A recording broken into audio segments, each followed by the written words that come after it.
Boa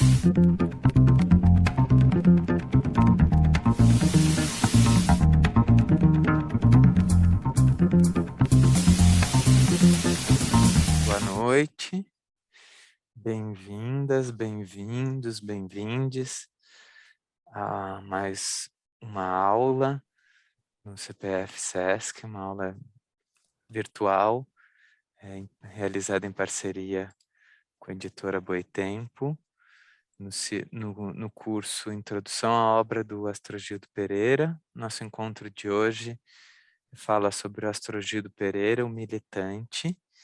E antes de começarmos, alguns recadinhos. A gente convida, essa aula está sendo gravada e vai ser compartilhada adiante, então todo mundo que estiver presente na sala autoriza o uso da imagem e da voz para o compartilhamento.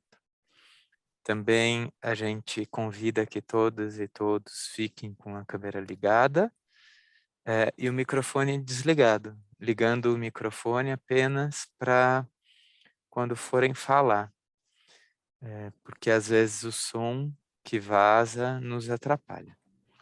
Fiquem à vontade para colocar comentários no chat, ou mesmo para pedir a palavra, de acordo com a organização dos professores, né? E uma boa aula para todos nós. Eu passo agora a palavra para Lígia Colares, da Ubu Editora. Boa noite, gente. Estão me ouvindo? Muito obrigada pela participação nessa aula. Essa aqui vai estar sendo a segunda aula do curso. A anterior foi com o Gilberto Marigoni, que está aqui presente também. Foi bem interessante. Gilberto comentou algumas coisas sobre umas experiências com a documentação do Astrogildo, que a Marli também vai poder comentar bem para vocês. Vão ser aulas complementares bem interessantes. Quero convidar vocês para conhecer os livros de Astrogildo Pereira, que a gente publicou esse ano em parceria com a Fundação Astrogildo Pereira, e também conferir os conteúdos que já publicamos no nosso podcast, no nosso YouTube, blog sobre o Astrogildo e os 100 anos do PCB. Para quem é de São Paulo, no dia 30 de agosto, a gente vai fazer um lançamento, uma livraria com vários participantes da coleção. Então, fica o convite para vocês também, eu vou colocar mais detalhes aqui no chat. Para quem está participando dessa aula, a gente tem um cupom especial, ele é Sesc Astrogildo, válido até o dia 29 de agosto. Ele vai dar 30% de desconto nos livros de e sobre Astrogildo, mais o Sinfonia Inacabada em nossa loja virtual. Todos esses detalhes eu vou colocar aqui no chat em seguida também, para vocês acessarem. Mas, sem mais delongas, eu vou apresentar o nosso mediador, vai ser o Lucas, ele vai mediar a nossa aula com a Marli. O Lucas Eduardo Maldonado é doutorando em História pela Universidade de Campinas e tradutor. Suas pesquisas são focadas em aspectos da história intelectual brasileira e é um dos coordenadores da coleção Astrogildo Pereira da Boitempo. Então, Lucas, muito obrigada por estar aqui com a gente e fique à vontade.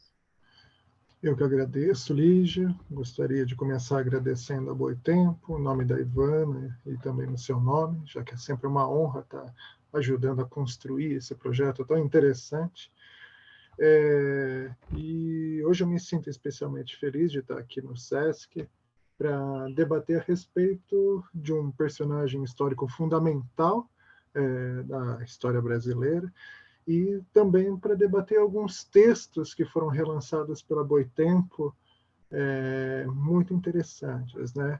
Eu tive a oportunidade de ajudar a construir o relançamento de 5 livros do Astrogildo Pereira, e foi um projeto árduo de a gente revisando todas as notas do livro, fazendo revisão, atualização gramatical, selecionando prefacedores, textos anexos de várias pessoas hoje contemporâneas e pessoas antigas que escreveram sobre Astrogildo Pereira no século passado. Por exemplo, um texto que me agrada muito do Otto Maria Carpo a respeito de Astrogildo Pereira. O Otto Maria Carpo é provavelmente o nosso maior crítico literário do século passado, né? Junto com o próprio Astrogildo, outro grande crítico literário. Então, muito significativo esse texto. Mas hoje a gente não vai explorar essa faceta específica do Astrogildo. O Astrogildo é um homem de muitas faces, né? A gente vai se deslocar um pouco esse prisma para pensar a faceta de Astrogildo Pereira de militante. Não que essas coisas fossem separadas na sua vida, sempre a política e a arte estavam conectadas, até mesmo quando você vai ver os clássicos dele, sobre literatura, ele sempre vai pensar, por exemplo, Machado de Assis, que é o seu texto mais conhecido, Machado de Assis, no Segundo Reinado, sempre tensionando com a política. O que o Machado de Assis nos revela sobre essa sociedade específica? Mas vamos focar para o Astrogildo como militante político, primeiramente como um militante anarquista, antes mesmo um militante preocupado com a causa civilista, apoiando um pouco de Rui Barbosa nos seus primeiros momentos, e mais tarde, acho que a militância dele mais conhecida, como fundador do Partido Comunista Brasileiro e uma figura central em vários momentos do partido. Ele vai ajudar a fundar em 22, vai ter alguns entreveros com o partido, eu acho que a professora Marli vai explicitar isso na década de 30 em diante, mas volta para o partido nos anos 40 e vai ter uma trajetória muito importante, principalmente no movimento cultural do partido, nos anos 50 e 60. Acho que vale destacar até mesmo a revista Estudos Sociais, por sua qualidade política e literária.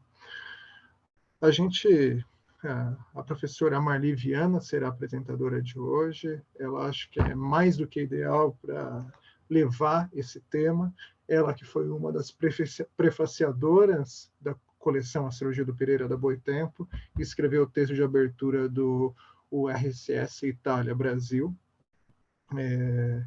E também é uma estudiosa do comunismo, do tenentismo há muito tempo, né? Quando você vai trabalhar, por exemplo, a Revolução de 30, a intentona comunista, ou o Levante de 35, para usar um termo mais adequado,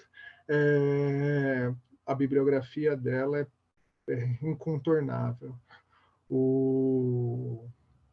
Ela também tem uma trajetória parecida com o Astrogildo, em um sentido que tem uma produção intelectual e uma atuação, uma militância pelo Partido Comunista extensiva, né? Acho que ela vai poder precisar isso, certamente. Então, essas tensões específicas entre a escrita e a militância, o pensamento, a ação, ou, para usar um termo bem marxista, a praxis revolucionária, vai ser algo muito caro, tanto para o nosso objeto de efeméride, Astrogildo Pereira, quanto para a autora da aula, que analisará o Astrogildo. Eu gostaria de agradecer uma vez mais pela oportunidade, fechar e passar para a professora Marli desenvolver a sua aula. Boa noite. Obrigada, Lucas, pelas suas palavras. Eu queria agradecer muito a Ivana Boitempo, ao SESC, a Lígia, a atuação da Lígia, e o prazer de estar aqui com vocês, com a Maria Aparecida, com todos que estão aqui. Então, eu vou seguir um roteiro para não me perder, porque eu pensei que tivesse um pouquinho mais de tempo, mas se faltar alguma coisa, eu coloco o que está faltando e a gente pode, na discussão, tratar do assunto, né? Eu começo por dizer que quase todos os que escreveram sobre Astrogildo gostam de chamam Astrogildo do revolucionário cordial. Outro dia mesmo aqui no Rio, quando foi lançada essa fabulosa coleção, que é da Boitempo, ele foi muito apresentado assim. Eu acho que o Astrogildo era muito cordial, realmente, mas eu diria, em vez de um revolucionário cordial, um verdadeiro revolucionário, porque realmente, para mim, o Astrogildo reúne todas as qualidades do revolucionário. Aqui eu quero chamar a atenção não só a qualidade de um revolucionário da militância política, como da moral, da integridade que ele sempre teve em todos os momentos da vida dele, e isso eu penso que você não pode ser um revolucionário, um marxista, sem ter essa característica dessa integridade moral que o Astrogildo sempre teve, né? Ele é uma figura muito interessante. Ele nasce no estado do Rio, em 1890, de uma família política de agricultores. O pai dele chegou a ter um cargo político importante lá em Rio Bonito, onde ele nasceu. E, desde cedo, ele é uma pessoa muito inquieta, em busca de participar de alguma coisa, fazer alguma coisa. Até quando ele tinha 13 anos de idade, ele resolveu ser padre. Mas, depois de ter se enfronhado um pouco no assunto, ele desistiu. Mas integrou-se logo na campanha civilista do Rui Barbosa, como até o Lucas citou, né? Em 1911, depois da campanha, né, de 1910, ele vai para a França, vai por conta própria para expandir seus horizontes. E ele é bastante jovem, né? Ele é de 90, tem 21 anos quando ele vai para lá. E lá ele fica pouco tempo, deve ter dado trabalho, não tinha trabalho lá, acabam mandando ele de volta. Ele foi com um amigo numa terceira classe, e lá o importante é que ele começa a ler autores anarquistas, né? Ele vai ler Kropotkin, Greves, Forma, Latesta, Bakunin, e quando ele volta ao Brasil, ele já volta muito interessado, muito com as ideias anarquistas, e vai entrar para o movimento anarquista, onde ele vai ter, até 22, uma atuação muito grande, né? A atuação dele, isso é uma atuação muito característica dos anarquistas, apesar deles falarem muito na ação, né, na sabotagem, nas greves, das greves principalmente, Astrogildo participa, procurando se ligar ao movimento operário, mas uma característica dos anarquistas também era o trabalho de propaganda, o trabalho com a educação. Talvez até porque eles estavam muito interessados em mudar a sociedade muito pela perspectiva cultural, pela ideologia, pela mudança das próprias pessoas, né? Ele vai se ligar aos anarquistas, e a militância dele, além da militância prática, como eu falei, vai ser nos jornais. O CEDEM tem a coleção dos jornais anarquistas, e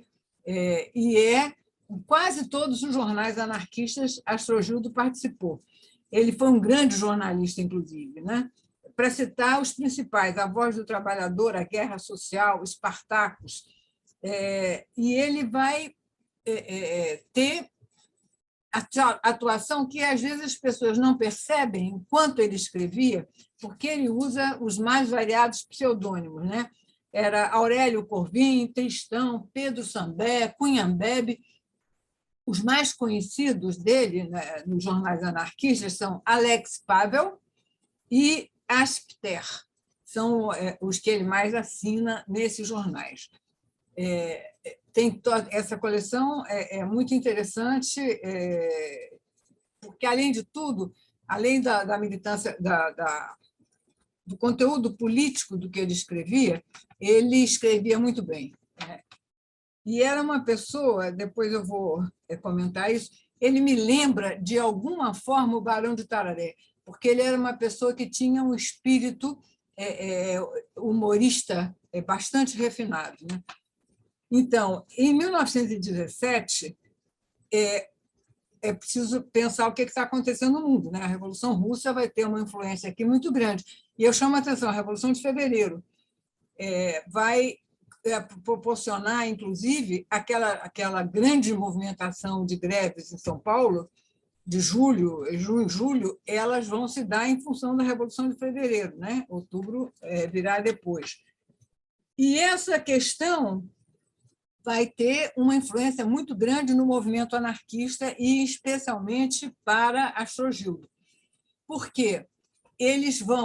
Os anarquistas de início, eles vão pensar que aquela revolução é uma revolução com um cunho anarquista bastante grande. Aliás, até hoje, muitos anarquistas dizem que a Revolução de Fevereiro foi uma revolução anarquista, porque ela não teve assim um partido dirigindo, ela foi realmente uma revolução com bastante espontaneidade, né? Com uma organização operária bastante grande, mas sem, vamos dizer assim, uma direção específica de um partido político. E os anarquistas apoiam, e Astrogildo é um também dos que tem maior interesse nessa revolução. Tanto que começam a ser criados aqui grupos comunistas, com o nome de comunistas. Né? Era para ser criado um partido comunista ainda em 1918, e esse partido não vai ser criado pela insurreição de novembro de 18, que eu vou comentar. Mas antes eu queria falar que Astrogildo, em 1918, ele cria, eu não sei se dá para aumentar aqui para vocês verem bem, um jornalzinho, não sei se dá para ver. Dá para ver? Crônica Subversiva. E eu não sei se dá para ler aqui do lado, é assim, redator único, Astrogildo Pereira. E eu vou pedir licença para ler como é que se diz? Para mexer com essas coisas não sou boa. Ele diz assim: esta folha minúscula pode dizer-se que é obra de um impulso. Alinhei-a em certo momento e decidi, de pedra e cal, trazê-la a público. O seu escopo é simples e o programa se contém no seu próprio título. Ela será, a cada sábado, uma crônica subversiva dos fatos e das coisas, das ideias e dos sentimentos que ajeitaram, encheram, e agora eu perdi, não estou conseguindo... fotografei, não estou conseguindo ler todo assim, não vou procurar agora. Mas o curioso é que ele escreve, é um jornalzinho de 4 páginas, que ele vai escrever e que vai ter 16 números. Vai ser interrompido em novembro, porque em novembro de 18, os anarquistas tentam uma insurreição. Essa insurreição ela está muito falada aqui nesse livro do Carlos Augusto Ador, né, de novembro, porque ela é pouco tratada nos outros livros, as pessoas só mencionam. Né? E é importante ver que, nesse ambiente de 18, nós temos a Revolução Russa, que influiu muito aqui, a quantidade de greves operárias, que não dá tempo da gente se referir aqui, a imensa quantidade de greves operárias, e também o fim da Primeira Guerra Mundial, que é assinado no dia 11 de novembro, e essa tentativa de insurreição vai ser organizada no dia 18. Juntam-se a quantidade de greves nessa ocasião, embora o auge em São Paulo tenha sido 17, as greves continuaram a eclodir, principalmente nas áreas têxteis. Por exemplo, para essa greve, para essa tentativa insurrecional de novembro de 18, você tem praticamente todas as fábricas têxteis em greve no Rio, Magé, Niterói. Então, e algumas fábricas metalúrgicas importantes que também se unem a esse movimento. Eles se reúnem em São Cristóvão, na Praça de São Cristóvão, e a posição deles é tomar o arsenal, armar a população e chegar ao poder. Com essa amplitude, é interessante, porque isso é 18. Nós ainda não tivemos o levante do Forte em 22, mas a posição deles é com essa amplitude do movimento operário, e é bem anarquista a posição, eles conseguirem a adesão de soldados e de marinheiros, de oficiais, não, de militares subalternos, e, com isso, tomar o poder. Foi um fracasso total. Quer dizer, geralmente se atribui o fracasso nas poucas linhas que vários autores trataram dessa insurreição, ela é atribuída, o fracasso é atribuído à traição de um capitão, Ajus, que fazia parte da trama para essa insurreição e que conta tudo para a polícia. Quer dizer, quando os operários todos se juntam em São Cristóvão, já a polícia já estava avisada. Mas, evidentemente, que se isso ajudou a que a repressão fosse imediata, isso não significa que foi por causa dessa repressão, por causa dessa traição, que o movimento não deu certo. Quer dizer, não havia condições desse movimento dar certo. Até porque, a meu ver, e depois o Astrogildo vai discutir isso também, os anarquistas eles não têm uma organização política. Eles não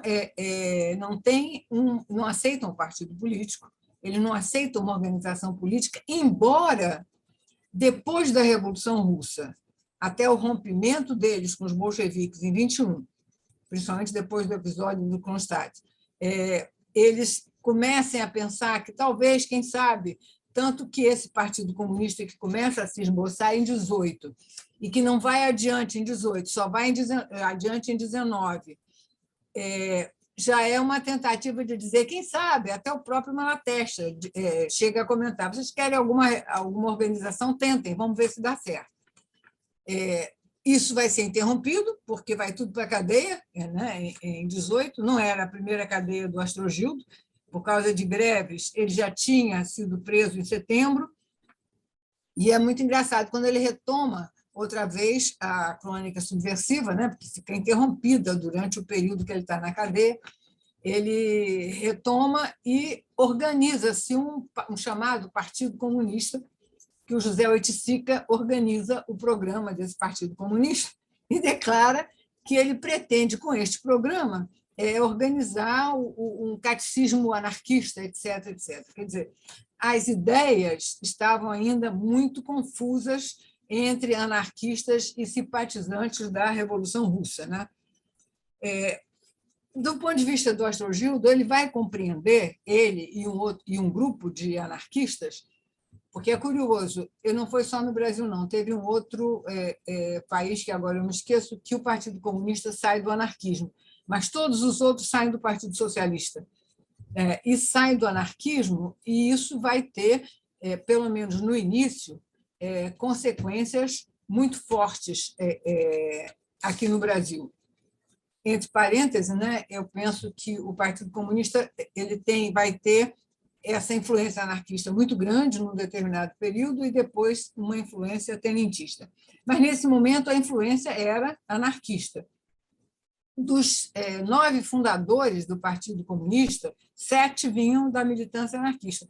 E não era só de uma simpatia pelo anarquismo, era de uma militância muito, muito ativa mesmo, né? Quando Astrogildo e esse grupo formam o Partido Comunista, aí já rompendo com o anarquismo, e isso foi mal para o movimento operário, porque rompe com a unidade do movimento operário, embora às vezes as pessoas ficam com a ideia de que os anarquistas eram maioria no movimento operário. Não era.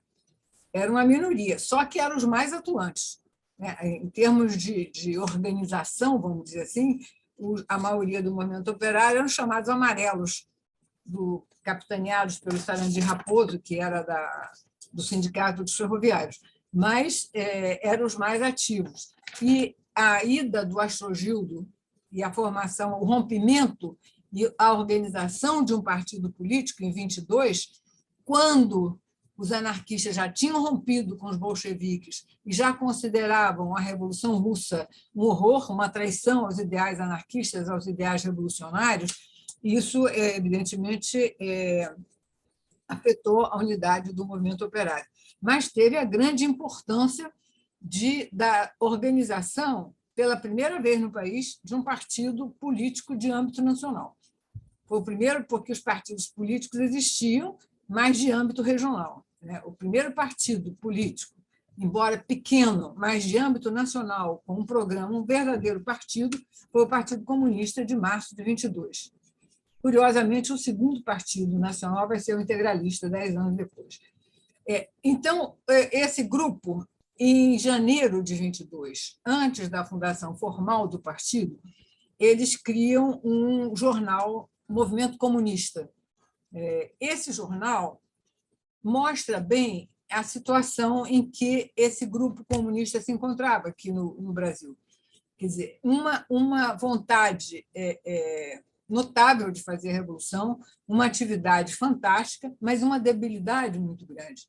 Uma debilidade dupla, uma debilidade teórica, de que todo o país padecia, e os comunistas estavam inseridos no país, e uma debilidade do movimento operário. O Hobsbawm, falando a respeito da Inglaterra, ele diz: é impossível você pensar numa revolução socialista num país, ou num forte país, onde a revolução não está na ordem do dia. E a revolução não estava na ordem do dia aqui no Brasil, em que pese toda a atividade dos anarquistas e depois dos comunistas, né? Então, a ideia, a primeira, era ligar-se à Internacional, porque a ligação desse grupo comunista com a Internacional iria compensar a fraqueza do movimento operário, a fraqueza do apoio do movimento operário que eles tinham aqui. Tanto que, se você analisar, eu tenho uma revista do PCB, Novos... Esqueço o nome da revista agora, Novos Temas, que eu fiz um balanço sobre isso. Praticamente 80% dos artigos eram tradução de artigos russos. Pouco se falava sobre o Brasil.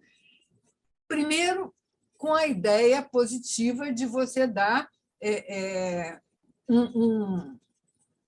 uma bibliografia teórica, vamos dizer, embora fossem artigos e tal, às pessoas. E, por outro lado, para mostrar à Internacional que aqui havia uma preocupação de ligação com o movimento comunista internacional. E a pressa de fundar o partido, em março de 22, 25, 26 e 27 de março, foi justamente porque o quarto congresso, 19, 20, 21, 22, o quarto congresso da Internacional ia ser realizado em julho, se não me engano. Então, havia muita pressa de fundar o partido e mandar um representante para a Internacional. E esse representante, quem foi um dos... Não chegou a estar na fundação, mas foi um dos fundadores, vamos dizer, dos primeiros, que foi o Canelas. Ele já estava... Por que ele foi enviado? Ele já estava na Europa, foram 2 que foram designados para ir, mas só acabou indo o Canelas. Ele chega no Congresso da Internacional e cai. E vamos pensar que ele está imbuído daqueles ideais anarquistas, não é nada de grandes autoridades. E na Internacional, evidentemente que havia uma certa categorização de autoridade, né? E lá estavam Trotsky, lá estavam Bukharin, lá estavam os grandes nomes da Internacional, Zinoviev, se não me engano, que era o dirigente. E a discussão nesse congresso era se os maçons poderiam ou não ser membros do Partido Comunista. E a discussão dizia respeito ao Partido Comunista francês, que tinha muito maçom. Só que aqui, o Partido Comunista brasileiro também tinha. A maçonaria teve um papel sempre importante na história do Brasil. Então, o Canelas, ouvindo toda aquela discussão, resolveu participar dela. Quer dizer, isso não era muito comum nos congressos. Assim, geralmente, as discussões se davam antes e tal, que levou, inclusive, que Trotsky o chamasse do fenômeno da América do Sul, porque ninguém esperava aquele tipo de intervenção e de uma certa defesa dos maçons. E, evidentemente, que o Partido Comunista não foi aceito como membro efetivo da Internacional. Esse foi, logo de início, o primeiro racha no partido, que, como diz o Astrogildo, naquele livro dele, Formação do PCB, nós éramos, mais ou menos, em todo o Brasil, uns 500, muito conhecidos de nós mesmos e da polícia, porque o próprio país não tomou muito conhecimento. E também é interessante dizer que, fundado em março, em julho foi para a ilegalidade, quando houve a revolta do Forte de Copacabana. O PCB, com todas essas suas debilidades, foi colocado na ilegalidade. Esse racha, os anarquistas, principalmente, tem um livro da Isa Salles chamado Um Cadáver ao Sol, é como se o Canelas fosse um santo e o Astrogildo o Partido Monstro. Não, a questão não foi bem essa. O Canelas era um grande revolucionário, ele não consegue entender o que tinha acontecido, porque para ele estava correto, ele foi lá e deu a opinião dele. Mas ele não foi expulso de imediato. A direção do partido, há muitas cartas, essa documentação está no CEDEM, nos documentos da Internacional Comunista, do Astrogildo e da direção da Comissão Executiva, justificando Canelas, explicando. Inclusive, tem uma carta que chega a ser engraçada, do Astrogildo, dizendo que o partido ia tomar providências e afastar os maçons do partido. Mas havia uma exceção, que depois ele discutiria pessoalmente. Essa exceção era o Everardo Dias, sogro do Astrogildo, e que era maçom, e que era uma figura da maior importância do movimento operário. O fato é que o Canelas não faz autocrítica, não aceita e acaba sendo expulso, né? E tem um livro chamado Processo de um Traidor. Aí, para agradar a Internacional, o Canelas é o diabo do inferno. Logo depois, o partido vai enfrentar um outro racha do movimento operário, com um dos fundadores também, Coutinho, um dos fundadores do Rodolfo Coutinho, não é Rodolfo, não, é um outro, que também acha que o partido não estava dando importância demais, a devida importância ao movimento sindical. E é interessante porque até os anos 60 havia essa briga também na direção do partido. A CGT achando que o partido queria dominar o movimento sindical, que não era apenas uma corrente de transmissão do partido, etc. Nesse meio tempo, é interessante, porque no meio de erros havia grandes acertos. A esse período do partido, do Astrogildo, que vai de 22 a 29, houve um grande erro, a meu ver, que foi a tentativa de teorização da Revolução Brasileira naquele livro, a meu ver, um terror do Otávio Brandão, chamado Agrarismo e Industrialismo. É uma tentativa de muito dicotômica de entender o que se passava no Brasil. Para ele, havia aqui uma luta entre o agrarismo, que era o mal, que era o inglês, e o industrialismo, que era o bem, que eram os americanos. Ele chega a afirmar que a Revolução de 24 em São Paulo é dirigida pelos americanos. Apoiada pelos americanos, que davam todo o apoio aos tenentes, etc., que eram a favor do agrarismo. Não tinha pé nem cabeça. E vai ser essa ideia que vai nortear o partido no segundo e no terceiro congresso do partido, que vão ser em 24 e em 25, o segundo congresso, e 28 e 29, o terceiro congresso. O próprio Astrogildo, depois no livro dele, faz uma séria crítica a essas ideias do agrarismo e do industrialismo. Eu não vou falar do Otávio Brandão, que eu, apesar de respeitá-lo muito como revolucionário, porque isso é preciso ser dito, ele foi um homem que dedicou a vida dele também, até algum tempo, à Revolução, mas depois ele fala horrores de Astrogildo, né? Ele escreve artigos contra Astrogildo aos montes, diz que a Machado de Assis foi o pior escritor que ele já leu na vida dele, e vai por aí.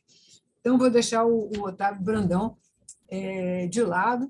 Tem uma carta dele, à Internacional Comunista, dizendo que o partido aqui não ia para frente porque o Brasil é um país muito difícil, é cheio de mulato, e mulato não tem caráter.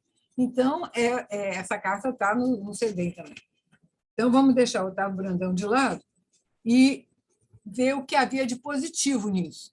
O que houve de positivo, inclusive da parte do Otávio Brandão, era perceber, buscar, melhor dizendo, uma política de alianças. E quem seria essa aliança? Quer dizer, da aliança do proletariado. Quem poderia fazer essa unidade com eles?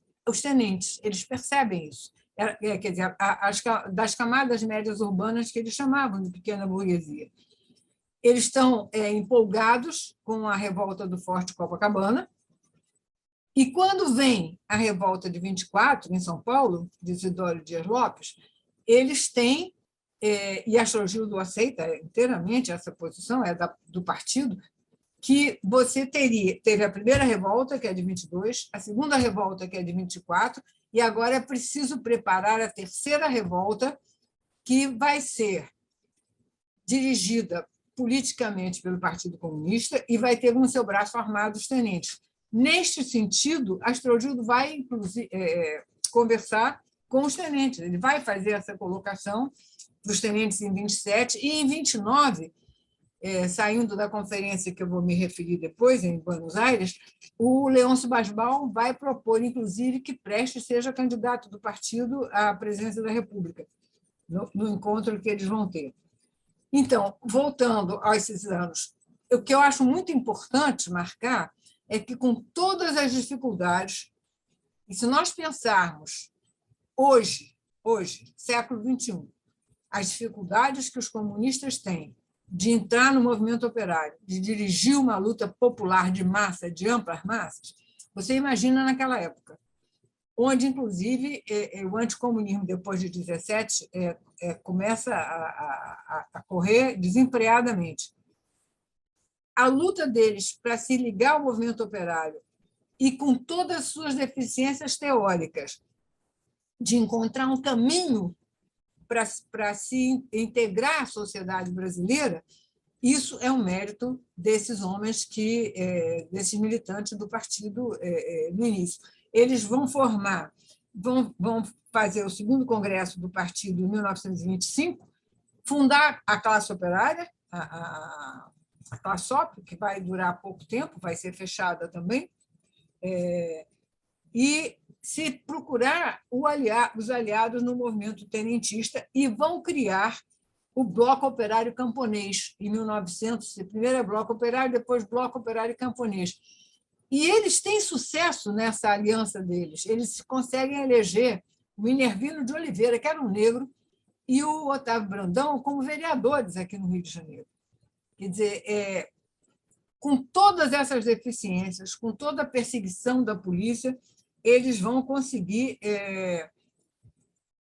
existe uma tentativa heróica, eu dizia, com todas as suas deficiências, de participar, de lutar junto ao movimento operário. Em 1927, Astrogildo vai procurar os tenentes, vai procurar Prestes, que já está na Bolívia, quando ele já está na Bolívia.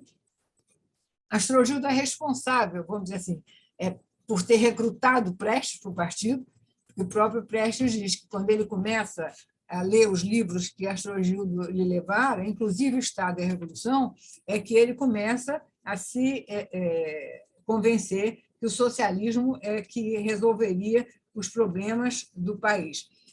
O partido teve também um grande aliado na figura de um homem muito progressista, Leônidas Rezende, que, quando a classe operária foi fechada, ela saiu de maio a julho, e, quando ela foi fechada, Leônidas Rezende colocou o jornal dele, A Razão, à disposição do partido, que trabalhou com esse jornal.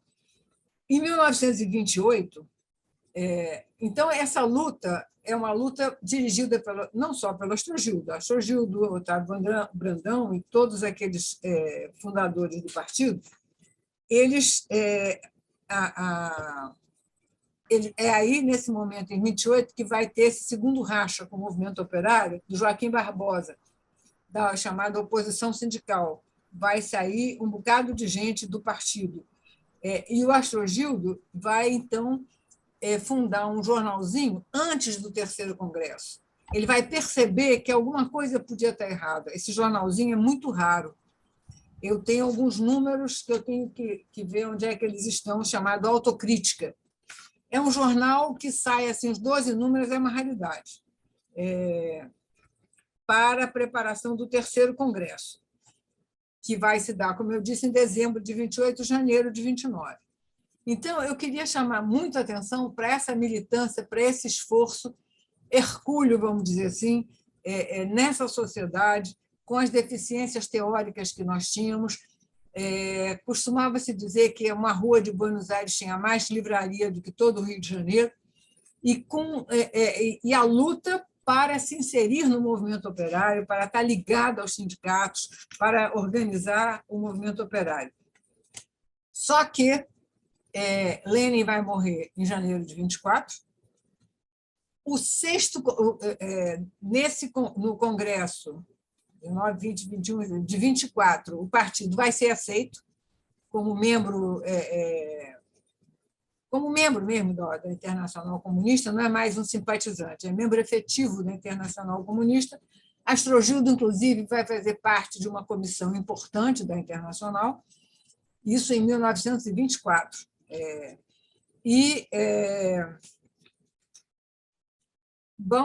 Vai esse período todo de lutas que eu mencionei. Só que o 6º Congresso do Partido Comunista é 19, 20, 21, 22, o 4º Congresso, 24, o 5º Congresso, é quando o partido é aceito, e em 28 vai ser o 6º Congresso, que vai ser um horror.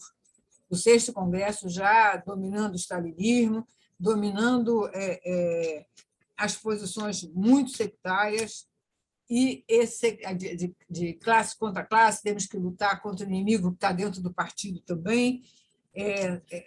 A única frente que tem que ser feita é pela base, não podemos fazer nenhuma aliança com a cúpula, e pela primeira vez a Internacional vai se voltar para a América Latina, que não tinha importância praticamente nenhuma para eles. Os documentos dizem o seguinte: importante na América são os Estados Unidos, porque na hora que os Estados Unidos forem socialistas, o resto da América vai junto. Mas, em 29, eles resolvem, eles se voltam para... Havia um Bureau Sul-Americano, mas a importância era muito pequena. Não só a importância era pequena, como a falta de compreensão da América Latina e do Brasil era imensa, né? Para eles, o Brasil era feudal, semicolonial, e as teses eram essas. E eles organizam, em junho de 1929, em Buenos Aires, uma conferência com os partidos latino-americanos. E essa conferência é um horror, né? O Leôncio Basbal vai estar presente, e eu trabalhei com essa conferência, está em Novos Rumos, eu tenho essa conferência toda. A Internacional, a partir daí, vai intervir no Brasil e vai começar o chamado período da proletarização. Quer dizer, o que era errado na Internacional e no resto do mundo, aqui virou uma caricatura. Quer dizer, quem não fosse proletário não podia estar no partido. Astrogildo foi demonizado. Quer dizer, o Bloco Operário Camponês era um biombo do partido, e, portanto, Astrogildo era um liquidacionista. A ligação com os tenentes que Astrogildo defendia o Prestes era um Chiang Kai-shek da América do Sul, o Prestes era chamado do terror. Então, chamaram Astrogildo e Otávio Brandão para fazer autocrítica. Otávio Brandão fez, ficou no partido, e Astrogildo não fez, e vai ser expulso. Vai haver uma resolução sobre o Brasil, esse documento também está no CEDEM, e Astrogildo vai ser expulso. E aí mostra-se, inclusive, o caráter do Astrogildo. Em nenhum momento ele vai ser expulso e vai ser demonizado, ele vai ser chamado de tudo que você possa imaginar, de traidor, de liquidacionista, sabe, esse homem não vai dar nunca uma palavra contra o Partido Comunista, contra a direção do partido ou contra a União Soviética. Ele vai simplesmente se recolher, vai ganhar a vida escrevendo e plantando banana, a família dele tinha uma plantação de banana lá em Rio Bonito, e esse período, vocês já devem ter lido sobre isso, vários, o Heitor Ferreira Lima fala sobre isso, Leôncio Basbal, se não fosse trágico, seria cômico, Então, decidia, por exemplo, quem ficou na direção do partido, primeiramente, foi o Fernando Lacerda. Era médico. O Fernando Lacerda era filho do Maurício Lacerda, né? Irmão, que era um grande aliado do partido já antes, na primeira metade do século. Era irmão do Paulo Lacerda e do Fernando Lacerda. O Paulo e o Fernando eram membros do partido. O Paulo Lacerda era uma família de Vassouras. O Paulo Lacerda foi e pai do Carlos Lacerda, o Maurício. O Paulo Lacerda enlouqueceu, foi preso, muito torturado, foi para Vassouras e enlouqueceu. O Fernando Lacerda era médico e, para continuar no partido, a posição dele foi a seguinte: meu avô era um latifundiário, uma das famílias mais ricas de Vassouras, era um camponês. Logo, eu sou camponês, então eu estou aqui. E foi um horror. O partido teve como secretários políticos de 29 até 33 Heitor Ferreira Lima, que foi logo afastado, Fernando Lacerda, José Vilar, do Vitiliano Ramos, Domingos Braz e depois o Miranda, que vai estar no partido na ocasião de 35. Esse período... Desculpa interromper, mas temos mais 10 minutos. Sim, então eu vou seguir. Astrogildo vai ficar afastado, então, nesse período. Uma coisa que eu queria... Quando ele escreve esse livro, Itália e Brasil, Curso Itália e Brasil, ele termina o livro dizendo assim, que ele que publica, né? Por isso que eu digo que, às vezes, ele me lembra o Barão de Tararé. Ele diz assim: hoje, graças à iniciativa... Não, ele diz assim: justifico a tiragem. Foi uma tiragem muito pequena que ele pagou, né? A edição Hors Commerce, limitada a 180 exemplares, devidamente numeradas e rubricados. O grande público não tomará conhecimento do livro, nem perderá muito com isso. Em compensação, eu me consolarei com a perspectiva de vir a ser algum dia autor de uma raridade bibliográfica. Então, da mesma forma que, quando ele saiu da prisão em 65, ele disse: a polícia agora mudou de tática, né? Ele está aprendendo as suas fontes. Então, quando ele é preso em 64, é solto em 65, e ele comenta isso. Eu só vou, então, para não me alongar, ele fica fora do partido esse tempo todo, por isso ele não vai participar de 35. Como eu disse, com uma dignidade incrível, ele jamais fará uma crítica ao partido. Evidentemente, deve ter tido suas grandes mágoas, mas ele não vai falar nada a respeito disso.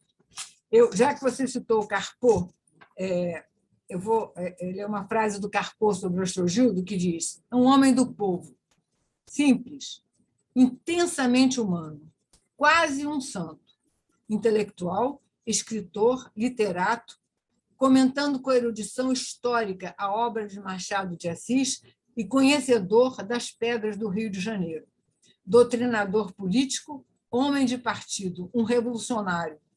Ocorre-me alguém semelhante, Lima Barreto, de quem também Astrogildo Pereira foi grande amigo, né? E tem, segundo muitos, os melhores escritos sobre a obra de Lima Barreto. Bem, então Astrogildo fica afastado esse tempo todo e só vai voltar ao partido em 1945, quando o partido vai para a legalidade depois da guerra. A partir desse momento, ele vai principalmente trabalhar, como você citou aí na sua introdução, na parte cultural. Ele dá grande importância ao movimento cultural. Ele vai escrever permanentemente Novos Rumos, que é o jornal do partido, e também, como você citou, ser o diretor dessa revista aqui. Eu tenho Estudos Sociais, que eu tenho toda a coleção, acho que eu vou doar para você bem, que é uma revista provavelmente das melhores revistas que o Brasil já teve, né? Astrogildo em 65. Sim, em 62 foi quando eu tive com Astrogildo, quando eu conheci Astrogildo, porque o partido ia fazer 40 anos e resolveu escrever uma história do partido e fez um grupo para escrever essa história, que eu me lembro, era Astrogildo, Mário Alves, Apolônio de Carvalho, Renato Guimarães e eu. Fizemos uma reunião que depois não deu em nada, não continuou. Foi aí que Astrogildo escreveu o livro dele, Formação do PCB.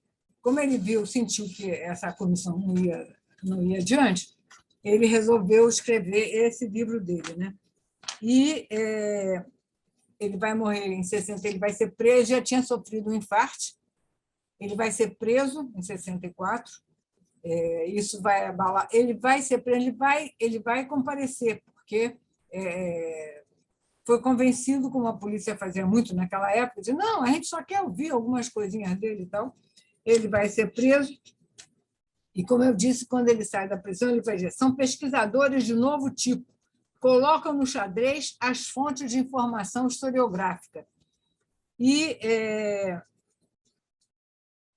ele vai, a partir daí, sair da cadeia muito mais abalada, a saúde dele já era muito frágil. Ele era casado, como eu disse, com a filha do Everardo Dias, dona Inês, que também não estava bem de saúde, e daí que, quando ele morre, a dona Inês vai para São Paulo com as irmãs, e é uma falta de dinheiro muito grande, as irmãs vendem a biblioteca do Astrogildo, né? Que depois algumas coisas foram recuperadas, outras não, etc. E o arquivo foi muito disperso. Uma parte do arquivo o partido conseguiu salvar, e hoje está lá no CEDEM. Então, eu acho que todas as homenagens ao Astrogildo são mais do que merecidas, porque ele foi, vamos dizer assim, um revolucionário completo. Ele foi um militante, ele foi um teórico, vamos dizer assim, ele não criou teorias marxistas, revolucionárias, ele não foi um Lenin, mas ele procurou, e os artigos do jornal mostram isso, interpretar a realidade brasileira de uma forma esmagadoramente correta, no dia a dia da sua atividade. E ele teve, além da sua atividade literária, né? Todo mundo conhece o amor dele pelo Machado de Assis, A Última Visita, e, principalmente, o que me chama muita atenção, que eu falei nisso, é o caráter do Astrogildo. Qualquer pessoa... vocês, de um modo geral, eu acho que isso é Hobsbawm que diz também, fuja do ex. Né? Uma das piores coisas do mundo é ex-comunista, né? Porque sai por aí, o pessoal sai xingando Astrogildo, que foi, vamos dizer assim, um comunista avulso, vamos dizer, durante muito tempo. Ele nunca renegou o comunismo, o socialismo, nunca falou mal do partido, nunca falou mal da Revolução Russa, nunca fez qualquer crítica pouco séria, ou qualquer crítica, ou qualquer que fosse, à União Soviética, que tinha sido a principal responsável, a Internacional Comunista, pela sua expulsão. Então, eu acho que é um exemplo, e que eu louvo na Boitempo, não só no lançamento dos livros, mas como várias entrevistas e discussões sobre Astrogildo, que está chamando a atenção para o nome desse homem, que sempre foi muito pouco comentado. Astrogildo nunca foi um homem de aparecer muito, de querer ter grande... Ele era uma pessoa comum, era uma pessoa que não era um vaidoso, não gostava de aparecer. Ele simplesmente fazia o que ele achava que tinha que fazer. Foi um grande revolucionário e merece todas as homenagens por isso mesmo. Obrigada.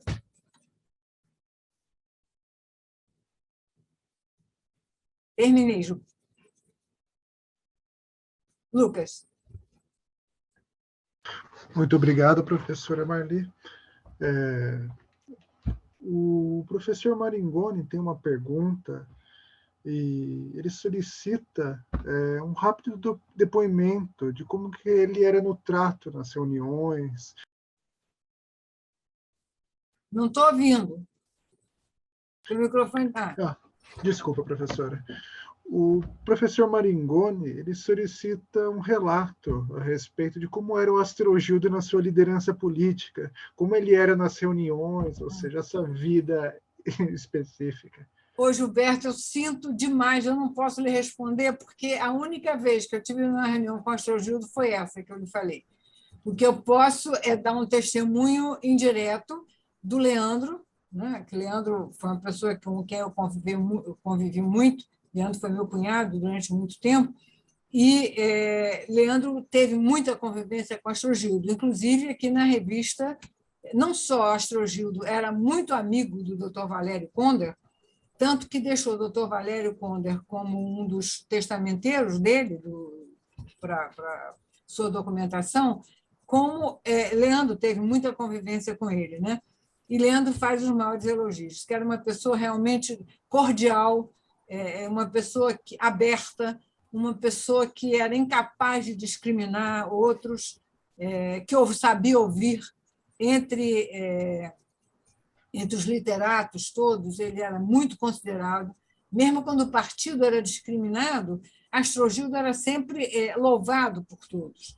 Então, o testemunho que eu tenho é esse testemunho indireto do Leandro. Infelizmente, eu tive muito pouca convivência com ele. A gente vivia em ambientes diferentes, eu estava principalmente só no movimento estudantil, e Astrogildo muito voltado para o jornal do partido. Infelizmente, para mim, eu pouco convivi com ele, nem conheci Dona Inês. É uma pena, lastimo muito.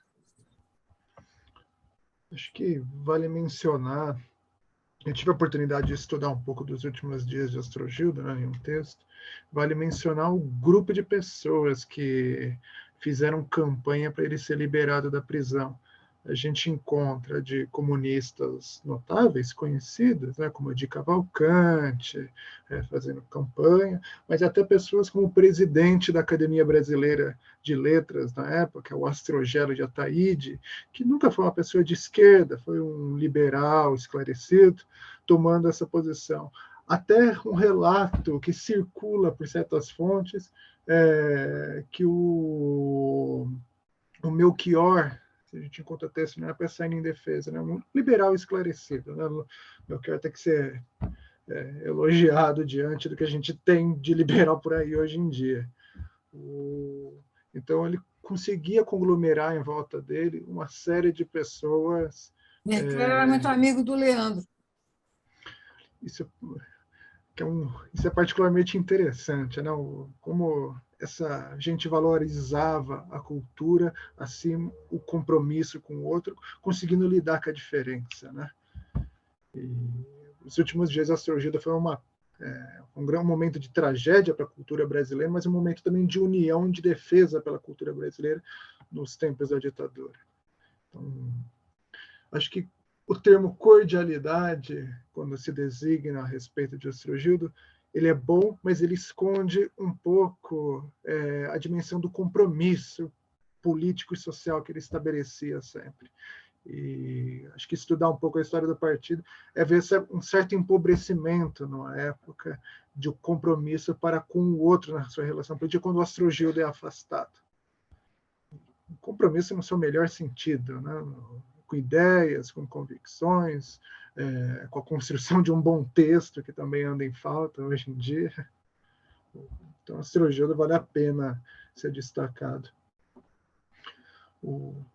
Acho que a gente até menciona o Leandro Conde, ele é um dos grandes responsáveis por constituir um texto muito elogioso ao Astrogildo Pereira, que foi publicado inicialmente em jornal, né, mas depois numa coletânea, que é Intelectuais Brasileiros e Marxismo, e agora relançado na coleção da Boitempo, como um anexo.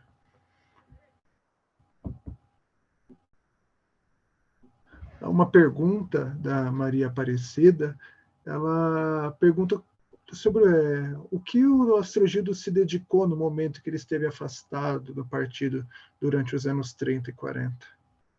Ele teve um período em São Paulo procurando trabalhando em jornais, procurando trabalho em jornais. Depois ele volta para o Rio, volta para Rio Bonito e fica trabalhando, vendendo banana, quer dizer, cultivando essa... Não era uma pequena rocinha de banana, a família dele tinha alguma coisa. E, ao mesmo tempo, escrevendo. Esse trabalho, vamos dizer assim, de vender banana, lá em Rio Bonito, ajudava que ele pudesse se manter e, ao mesmo tempo, escrever. É o período que ele vai escrever grande parte desta produção literária que agora, esses livros estão lançados agora pela Boitempo. Por exemplo, esse livro, Rússia, Itália e Brasil, é escrito depois que ele é expulso do partido. Depois, uma das coisas que chama a atenção, né? Ele vai escrever sobre a URSS elogiando os planos quinquenais, vai criticar o fascismo, vai ter a percepção das legiões que eles criam a de João Alberto nem tanto, mas de Urbano de Melo, em Minas, essas legiões que tinham muita coisa, muita afinidade com o fascismo. E acho que a maior parte da obra literária dele ele vai escrever nesse período, pelo menos encaminhar nesse período. Não vai. Mas a militância política, praticamente, ele não teve nenhuma. Ele fica bastante afastado. Aliás, foi um período trágico, né? Porque em 1931 vem o movimento de 30, foi quando ele foi mais afastado, depois vem Estado Novo, 1935. Obrigado, professora. O professor Marigoni está perguntando sobre a reação do Astrogildo diante do 20º Congresso e da Declaração de Março de 58.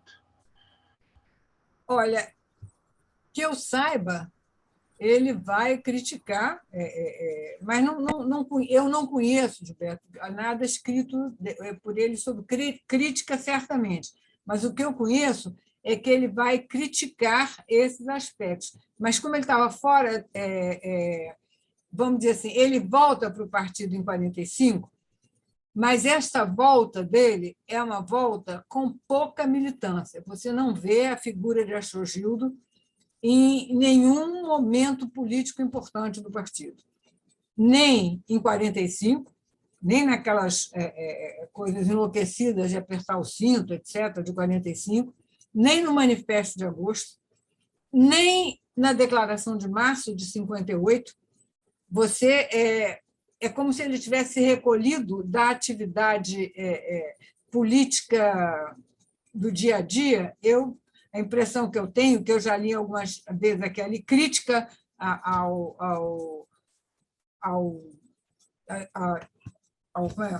em 56, às denúncias do Khrushchev, seguramente ele ficou tão chocado quanto qualquer outro, mas ele não escreveu sobre esse assunto. Pelo menos eu não conheço nada dele escrito sobre esse assunto, nem... Eu não estou dizendo que ele não tenha escrito nem dito, mas eu não conheço nada dele escrito nem comentado, que outras pessoas tenham comentado que ele teve essa ou aquela manifestação.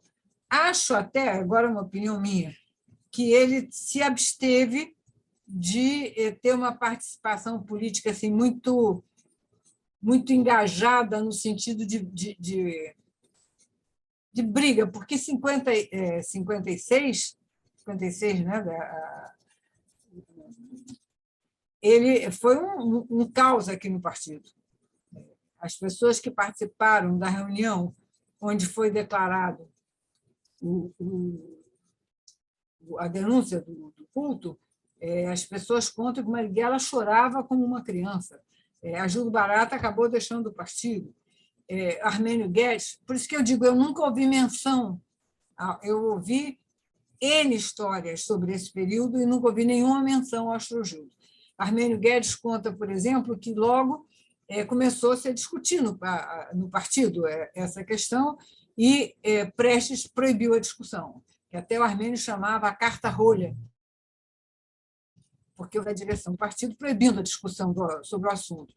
E eu nunca vi menção, nem vi nada escrito do Astrogildo sobre o assunto. Seguramente ele tinha opinião, mas eu não conheço essas opiniões, nem sobre o Manifesto de Agosto, nem sobre a Declaração de Março de 58, e o livro dele, ele não alcança esse período, ele para até o período que ele militou nesta primeira fase, antes de ser expulso do partido.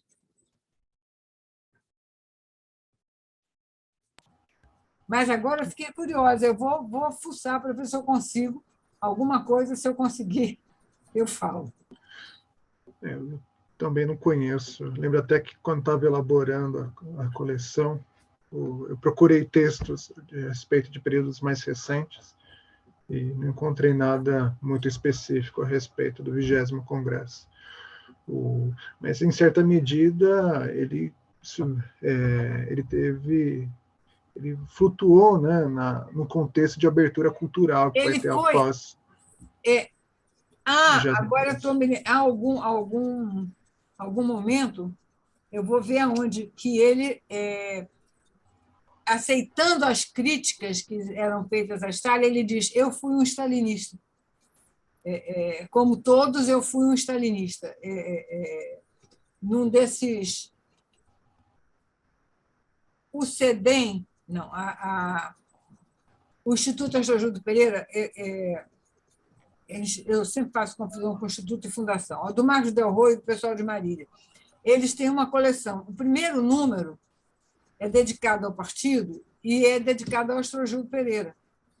E tem um artigo fantástico, daqui a pouquinho eu pego para vocês verem. Tem um artigo excelente do Leandro, do Otto Maria Carpo, do Nelson Werneck Sodré. Há vários artigos, você tem esse. Depois o segundo foi sobre o Roberto Morena, e o terceiro foi sobre aquele camponês que o Paulo Cunha escreveu. Então, eu não sei se foi aí que alguém mencionou que o Astrogildo, se foi o Werneck Sodré, que era muito amigo dele, que mencionou que o Astrogildo, que ele não tinha medo de falar, ele era um revolucionário que não tinha medo da verdade, não tinha medo de dizer assim: eu errei aqui, eu errei ali, estava errado, pronto, vamos consertar, vamos seguir adiante. E agora eu tenho ideia de ter visto que ele disse: eu também fui um stalinista. A coleção História e Memória, né, professor? História e Memória, exatamente. Tem o Edgar Carone também nesse primeiro volume, com um texto interessante. Se eu não me engano, é o Nelson Werneck Sodré que anuncia esse momento. Acho que a gente não tem mais nenhuma pergunta. Então, eu gostaria de perguntar para a Lígia se a gente pode encerrar, ou se ela gostaria de dar algum recado específico.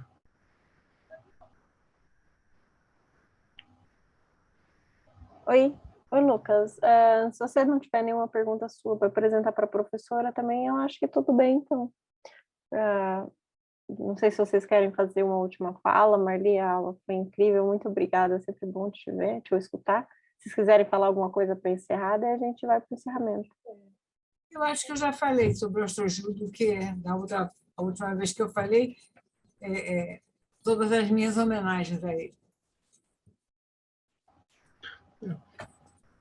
Eu gostaria de destacar uma vez mais esse momento privilegiado que a gente tem, né, para pensar o Astrogildo Pereira, nessa efeméride dos 100 anos da fundação do PCB.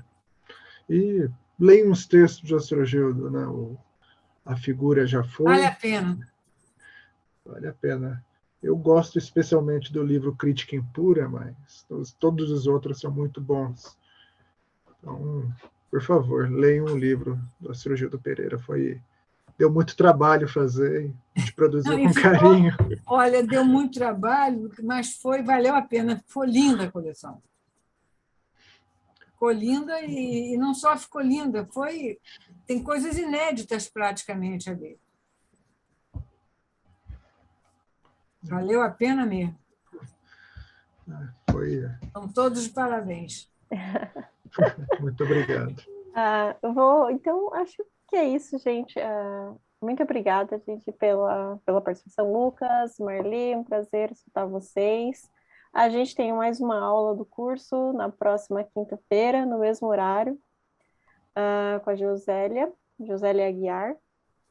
Então, convido vocês para participarem também. Lucas, Marli, se vocês quiserem acompanhar também, fiquem Eu à não vou vontade. poder estar aqui porque vou estar viajando. Tudo bem, a gente vai Lembra que eu disse disponibilizar. que não podia dia 25, porque eu ia Verdade, verdade. Então, mas, ó, gente, muito obrigada e a gente se encontra, então, na próxima quinta. Parabéns, espero ter sido útil. Muito obrigada. Com certeza. A Maria está agradecendo aqui também. Então, muito obrigada, gente. Eu vou Obrigada a interromper a todos, gravação. parabéns. Obrigado, gente. Tchau.